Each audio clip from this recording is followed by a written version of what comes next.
Hello everyone, welcome once again to my channel. आज का ये ट्यूटोरियल एक्टिव पैसिव वॉइस का पार्ट 4 है और इसमें हम पढ़ने वाले हैं active to passive voice of future tense, यानी फ्यूचर टेंस में एक्टिव से पैसिव सेंटेंसेस किस प्रकार बनाए जाते हैं। तो चलिए वीडियो को स्टार्ट करते हैं। आइए सबसे पहले देखते हैं future indefinite tense. Future indefinite tense में हम आज देखेंगे फिर से अफर्मेटिव सेंटेंसेस में किस प्रकार एक्टिव से पैसिव सेंटेंसेस बनाए जाते हैं। आइए पहले देख लेते हैं अफर्मेटिव एक्टिव वॉइस सेंटेंसेस का structure. Affirmative active voice sentences में शुरुआत होती है सबसे पहले सब्जेक्ट से।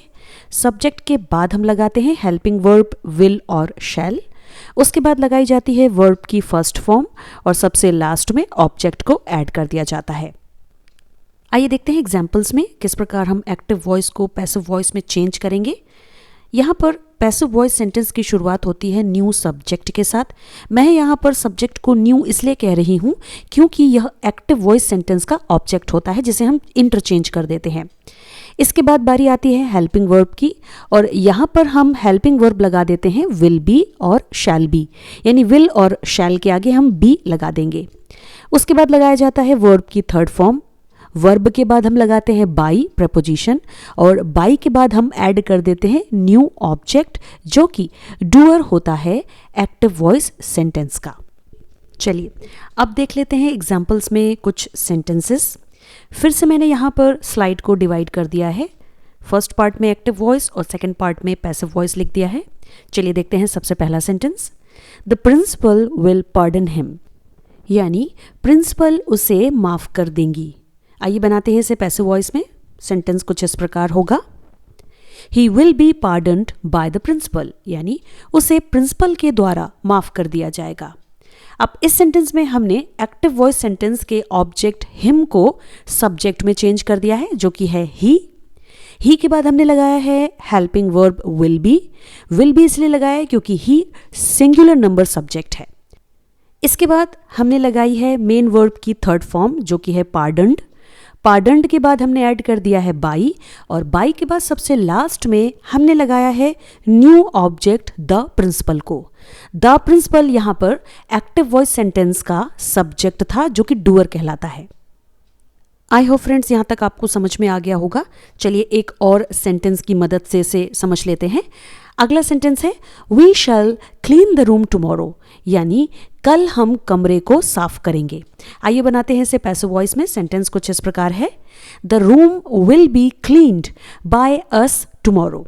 अब इस सेंटेंस में आपको ध्यान देना है, हमारे पास फिर से 2 ऑब्जेक्ट्स आए हुए हैं, यानी एक है हमारे पास डायरेक्ट ऑब्जेक्ट और दूसरा है इनडायरेक्ट ऑब्जेक्ट। अब जैसे कि पिछले वीडियोस में मैंने आप सभी को बताया था कि जब भी एक्टिव वॉइस सेंटेंस में 2 ऑब्जेक्ट्स आते हैं और उनकी हम पैसिव वॉइस बनाते हैं तो सबसे पहले डायरेक्ट ऑब्जेक्ट को ही हम सब्जेक्ट में चेंज करेंगे, यानी उसे सब्जेक्ट के प्लेस पर रखेंगे जब पैसिव वॉइस सेंटेंस बना रहे हैं। तो जैसा कि आप सेंटेंस में देख रहे हैं, हमने सबसे पहले द रूम जो कि डायरेक्ट ऑब्जेक्ट है उसे सब्जेक्ट के प्लेस पर रखकर सब्जेक्ट बना दिया है, यानी कि न्यू सब्जेक्ट।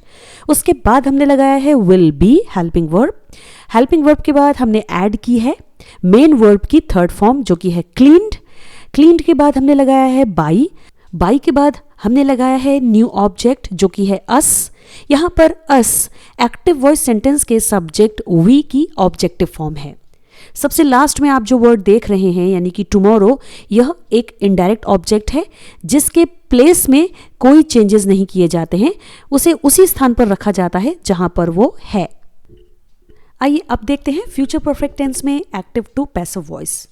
यहाँ पर मैं आपको एक बात रिमाइंड कराना चाहूँगी, वो ये कि मैंने एक्टिव पैसिव वॉइस के पिछले वीडियो में आपको बताया था कि फ्यूचर कॉन्टिन्यूअस टेंस की पैसिव वॉइस नहीं बनती है, इसीलिए यहाँ पर हम फ्यूचर कॉन्टिन्यूअस टेंस की स्टडी नहीं करेंगे। आइए देखते हैं फ्यूचर परफेक्ट टेंस में अफर्मेटिव एक्टिव वॉइस सेंटेंस का स्ट्रक्चर कैसा होता है। अफर्मेटिव एक्टिव वॉइस सेंटेंस में सबसे पहले आता है सब्जेक्ट के बाद हम लगाते हैं हेल्पिंग वर्ब विल हैव और शैल हैव। उसके बाद हम लगाते हैं वर्ब की थर्ड फॉर्म और सबसे लास्ट में ऑब्जेक्ट को ऐड कर देते हैं। आइए अब देखते हैं एग्जाम्पल्स में कि किस प्रकार हम एक्टिव वॉइस से पैसिव वॉइस सेंटेंस बनाएंगे। सबसे पहले नज़र डाल लेते हैं पैसिव वॉइस सेंटेंस के स्ट्रक्चर पर, जिसकी शुरुआत हम करते हैं न्यू सब्जेक्ट के साथ। उसके बाद हम ऐड करते हैं हेल्पिंग वर्ब, जो कि हो जाएगी विल हैव और शैल हैव। उसके बाद हम लगा देंगे बीन, बीन के बाद लगाई जाएगी वर्ब की थर्ड फॉर्म। उसके बाद हम ऐड करेंगे बाई, और बाई के बाद लगाया जाएगा न्यू ऑब्जेक्ट, जो कि डूअर होता है एक्टिव वॉइस सेंटेंस का, जिसे हम सब्जेक्ट कहते हैं। चलिए अब देख लेते हैं एग्जाम्पल्स में सेंटेंसेस। फिर से मैंने डिवीजन दिया है यहाँ पर एक्टिव वॉइस और पैसिव वॉइस में। देखते हैं पहला sentence, my sister will have read the book, यानी मेरी बहन किताब पढ़ चुकी होगी। अब इस सेंटेंस को यहाँ पर हम बनाने वाले हैं पैसिव वॉइस में, तो आइए देखते हैं। सेंटेंस कुछ इस प्रकार है, the book will have been read by my sister, यानी किताब मेरी बहन के द्वारा पढ़ी जा चुकी होगी। इस सेंटेंस में हमने सबसे पहले क्या किया है, ऑब्जेक्ट को सब्जेक्ट बना दिया है, जो कि है द बुक। उसके बाद लगाया है will have helping verb. Will have के बाद हमने ऐड किया है बीन, बीन के बाद लगाई गई है मेन वर्ब की थर्ड फॉर्म, जो कि है रेड। रेड के बाद हमने ऐड किया है बाई, और बाई के बाद सबसे लास्ट में हमने ऐड कर दिया है न्यू ऑब्जेक्ट माई सिस्टर को, जो कि एक्टिव वॉइस सेंटेंस का डूअर है। आइए एक और एक्टिव वॉइस सेंटेंस को देखते हैं, जैसे the jury will have given the verdict, यानी ज्यूरी फैसला दे चुकी होगी। अब इस सेंटेंस को हम बनाएंगे पैसिव वॉइस, जो कि कुछ इस प्रकार है, the verdict will have been given by the jury, यानी फैसला जूरी के द्वारा दिया जा चुका होगा। इस सेंटेंस में भी हमने ऑब्जेक्ट को यानी कि द वर्डिक्ट को सब्जेक्ट बना दिया है। उसके बाद ऐड किया है विल हैव हेल्पिंग वर्ब।